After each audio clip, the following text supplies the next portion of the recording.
Super Scope Storyteller presents The Little Mermaid. Far out at sea, where the water is clear as crystal and deeper than the highest mountain, there once lived the sea folk. In the deepest part of all was the Sea King's palace. His castle walls were made of red coral and the roof of mussel shells. Pearls lined every table and chair and shined brightly in the deep blue waters. The Sea King had 6 daughters, but the youngest was the loveliest of all. Her eyes were as blue as the sea, and her teeth shone like pearls.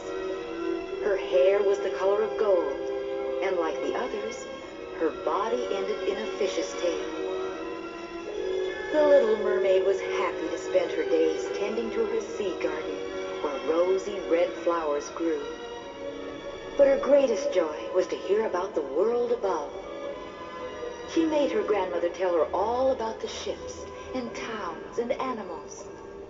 It was hard to believe that the flowers on earth had a smell, and that the birds on the branches of the trees could sing. What a wonderful place she thought it must be. One day her grandmother called her into the palace. When you have reached your 15th year, you shall leave the palace and see the wonders of the world above. When I was your age, which was very long ago, I too saw the cities and forests. But that is for humans, and you will soon learn that we have a much better life down here at the bottom of the sea. The Little Mermaid did not know how she could wait until she was 15.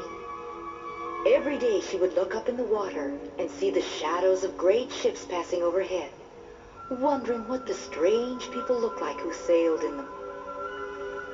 Finally, on the Little Mermaid's 15th birthday, her grandmother called her into the palace and spoke to her.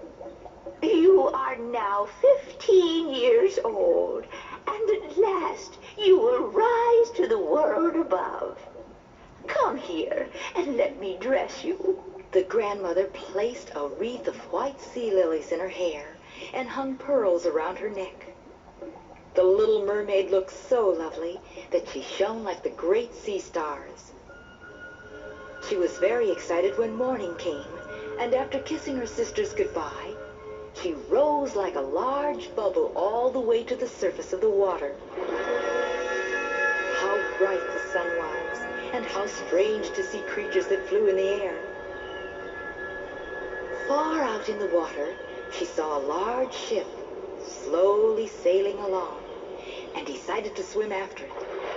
She followed the ship for some time, and when night came, she swam closer. Music and laughter came from the deck. She looked through the window of the cabin, and what she saw made her heart stand still. There was the most handsome man she had ever seen. He had just turned 16 years old, and this was his birthday party. The evening passed and it grew late, but the Little Mermaid could not take her eyes from the handsome prince. The party ended and the prince went to his cabin to sleep. The Little Mermaid floated on the water and waited to see her prince again. But a storm was coming, and soon the winds began to blow stronger and stronger. The sailors raced around the deck, tying down the sails and shouting to each other. The ship rocked back and forth in the raging ocean, and finally, with a great crack, fell apart. Her beloved prince was thrown into the sea and would have drowned if the Little Mermaid had not come to his rescue. She swam to his side and lifted his head out of the water. My prince, I will carry you to the shore where you belong.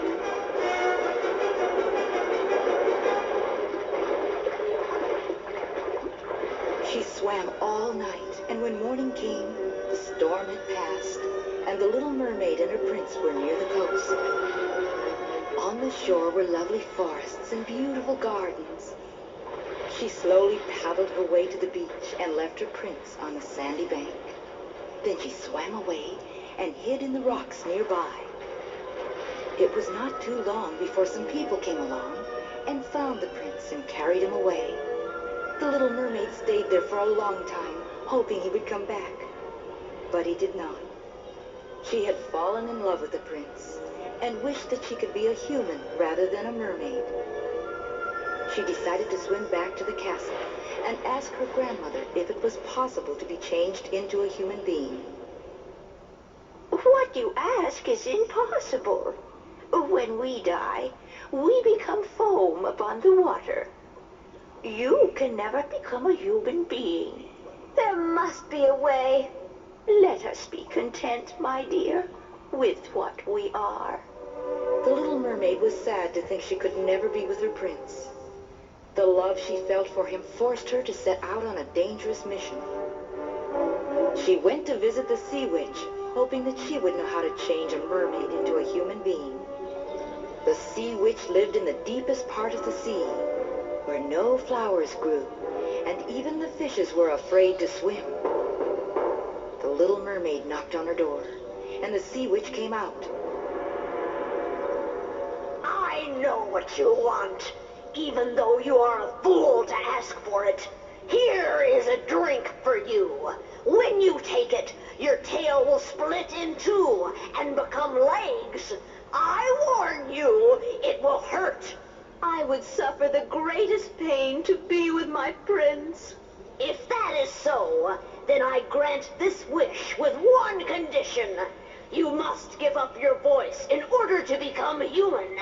And once human, you may never be a mermaid again.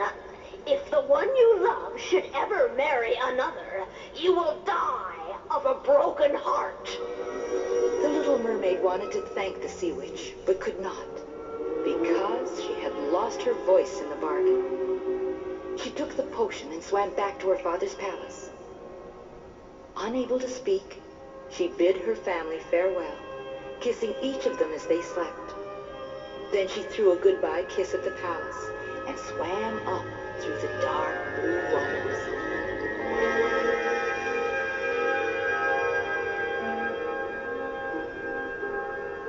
The sun had not yet risen when she came to the prince's palace. The moon was bright and beautiful when she climbed out of the water and drank the burning potion. She felt a sharp burst of pain and fell to the ground. When she awoke, she looked down and saw that her fish's tail had disappeared, and instead there were two very pretty little white legs.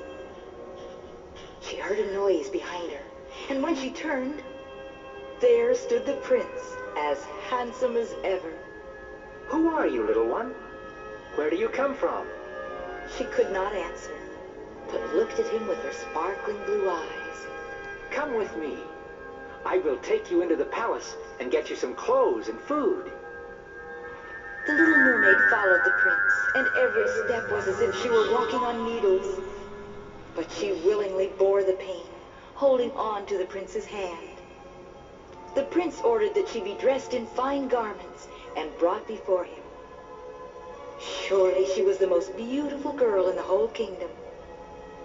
But she could not speak. The prince did not know the price she paid to be near him. When the music began to play, she danced for the prince and his court.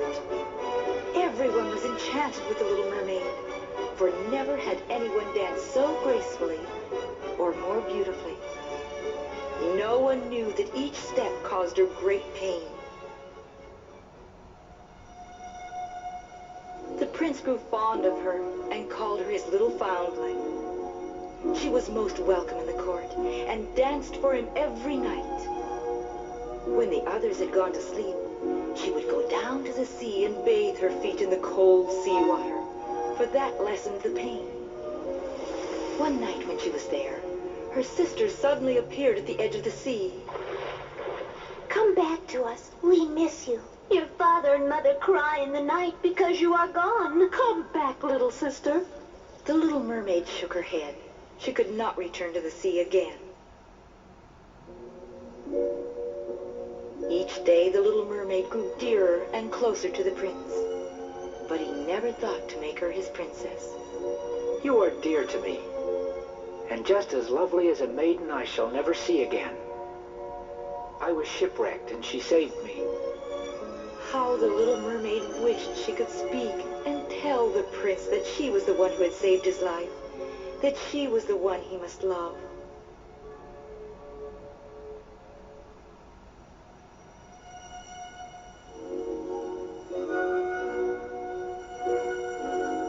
One day, the prince decided to visit the neighboring kingdom. He had heard that the king had a lovely daughter. He took the little mermaid with him, and they set sail on the sea. They arrived at the kingdom and were greeted by the king and his court. Every day was filled with feasting and entertainment. At last, the princess arrived. She was so lovely that even the little mermaid had never seen a more beautiful face. When the prince saw her, he fell deeply in love. Sadly, the little mermaid knew that this would mean her death. Try as she might, she could not be happy when the prince announced that he would marry this princess. But the little mermaid loved her prince dearly and danced at his wedding. That night, they all set sail for the prince's kingdom, and the little mermaid knew this was the last night she would live. At sunrise the next day, she would be transformed into sea foam. When midnight finally came, all the ship's guests returned to their cabins. The little mermaid waited on the deck, looking to the east for the first rays of the sun. Then she saw her sisters rise up out of the sea. Their long hair had been cut off. We have given our hair to the sea witch that you might return with us tonight. Before the sun rises, you must take this knife and slay your prince. Only then can you become a mermaid once more.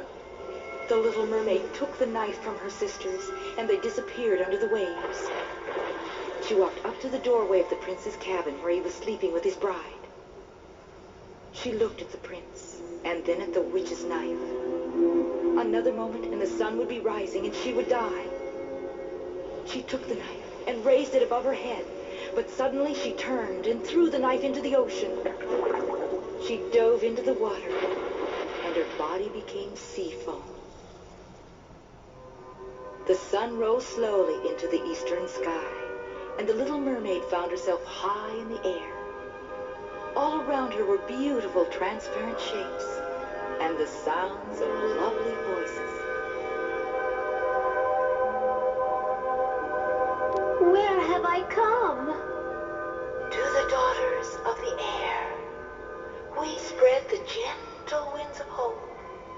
You, poor little mermaid, have searched for goodness with all your heart. That is why you have become a daughter of the air. The little mermaid was so happy. She flew down to the ship and, unseen by either of them, placed a kiss on the bride's forehead and smiled upon the prince. Then she rose back into the clouds, filling the air with joyous laughter. For the little mermaid had learned that in the giving of oneself, the greatest reward comes in seeing the happiness of others.